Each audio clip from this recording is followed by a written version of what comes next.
ils ne savent même pas que les courriers qui... Mais David, c'est loin des dieux. Attention, loin des dieux. Et aujourd'hui, qui fait des choses scandaleuses, qui fait des courriers, qui donne à Éri, comme moi je suis Éri, allez, va donner à tel homme de Dieu, or que ils vont me couper la tête. Ça n'a pas changé jusqu'à aujourd'hui, ça continue, ça continue, ça continue. Donc cet après-midi, frères et sœurs, n'abandonne pas ta foi pour des situations. Tu es rejeté dans les temples, tu es rejeté dans les synagogues, tu es rejeté. Ce sont des choses qui étaient déjà avant Jésus-Christ et à temps de Jésus-Christ et après de Jésus-Christ. Souvenez-vous, Jésus-Christ est venu dans le temps. Il ne pouvait pas rentrer parce que, vous connaissez l'histoire, tous les pauvres étaient exclus dans les temples. Ils ont mis des riches dans les temples. Il fait temple comme un commerce. Tout ça, c'est de renverser les enseignements du Seigneur. Parce qu'il disait toujours, nous croyons à la loi de Moïse, mais il ne faisait pas aussi cette loi de Moïse correctement. Non. Parce que les Juifs ils avaient toujours raison, les Cendriens, là, tous ces gens-là, les chefs religieux, là, ils avaient toujours raison, parce que c'est des docteurs de la loi. Ils connaissaient la Bible, mais ils n'avaient pas l'esprit des Torah. C'est-à-dire, leur Bible qu'ils connaissent, les pierres est là, transformer ça, ça devait du pain. C'est comme ça. C'était qu'il nulle part dans la parole de Dieu. Donc ils avaient la connaissance, mais pas l'esprit. Parce que quelqu'un qui n'a pas l'esprit de Dieu, pas importe sa nomination, tout ce qu'il faisait, c'est rien, c'est rien. C'est rien, c'est poussière. Il n'y aura pas de miracle, il n'y aura pas... Il serait quelqu'un sensible de l'argent, sensible des biens matériels. Et il va parler de la foi, ben lui-même il n'a pas la foi. Il va parler de l'amour, lui-même kononia, lui-même il n'a pas kononia. Et il attend que ses aviréments. Et voilà, tout cela, les jours passent, il va commencer à nous donner toujours des explications, toujours. Mais il faut savoir, chaque homme de Dieu a sa particularité, a sa charismatique. Amen. Nous ne sommes pas les mêmes. Donc, est différent. Amen. Gloire au Seigneur. Merci Jésus-Christ de Nazareth. Donc, le mal qu'on t'a fait, le mal que quelqu'un qui te fait souffrir, remets ça au Seigneur. Donc, tout ça, dit que Seigneur, je te donne ces frères entre tes mains. Je te donne ces sœurs entre tes mains. Toutes ces œuvres-là entre tes mains. Ne prononce pas une parole négative contre ton frère, contre ta sœur. Même si tu rejettes, ne prononcez pas. Amen. Remets ça entre les maîtres des rois. Je dis que Dieu fait. Dieu écoute nos prières, même si nous sommes dans l'obscur, même si nous sommes occupés. Dieu nous parle toujours. Il est là pour notre bien. Il nous protège. Amen. Même si les menaces sont intenses, Dieu est là pour nous protéger et pour nous donner une réponse meilleure. Dites Amen. Alléluia.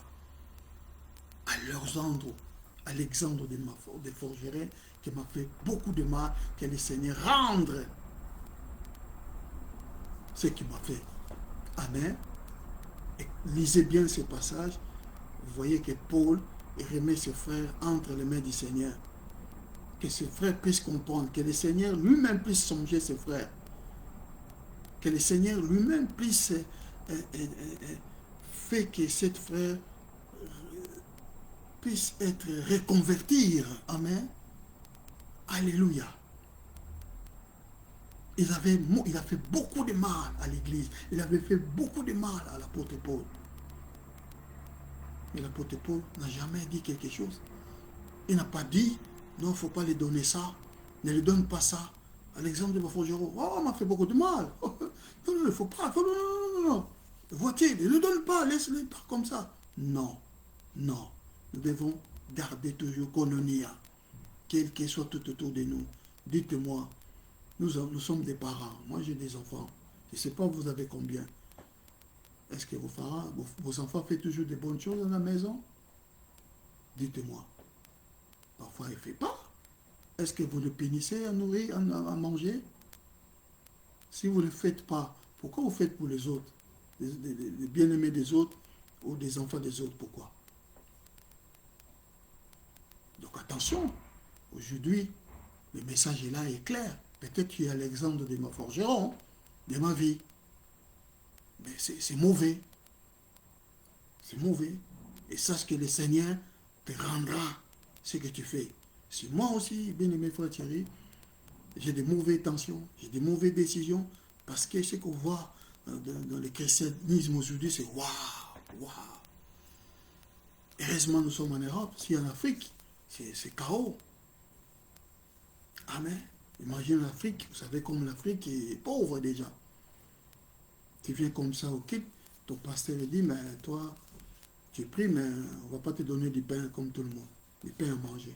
Ah, mais l'Afrique, il n'y a pas de travail, il n'y a rien, tu vas mourir. Donc, ce pasteur, il cherche quoi?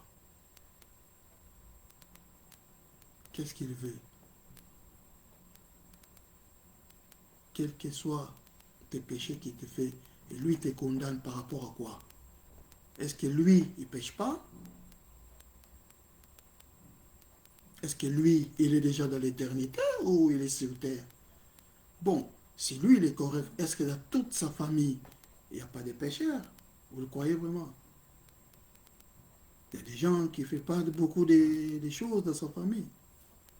Pourquoi on est toujours les enfants de Dieu, on nous prend des marteaux, mais peut-être dans nos pauvres familles, il y a vraiment des païens encore. Il y a des travaux à faire encore. De prêcher l'évangile. Tout près de nous. Les gens qui ne croient même pas que nous sommes des enfants de Dieu. Laissez-moi vous dire. Mais tout ce que le Seigneur a gagné pour son royaume, et il y a des évangélistes qui ont gêné des temps, des années, pour que nous soyons comme aujourd'hui, pour que nous libérons la parole calmement aujourd'hui. Il y a des pasteurs qui ont prié pour nous, qui sont peut-être près du Seigneur aujourd'hui. Et toi, tu es Alexandre de Forgeron, après Paul qui part, tu viens à l'église, tu commences à faire ce que tu veux faire. Nous ne sommes pas des moutons. Nous sommes les moutons du Seigneur. Amen. Alléluia. C'est un message triste, parce que Paul, je me mets dans la place de Paul alors, à cette heure. Alexandre le Grand, méfiez-vous de lui, méfiez-vous. Combien vous méfiez dans l'église aujourd'hui? Vous êtes là, vous parlez, mais beaucoup se méfient de toi, l'homme de Dieu, servant de Dieu. Beaucoup, si vous ne savez pas. Il ne fait pas confiance à toi. Bonjour seulement, il ne te dit pas de leur confession, non. Il préfère aller parler ailleurs. Ce que Paul nous a dit, méfie-toi des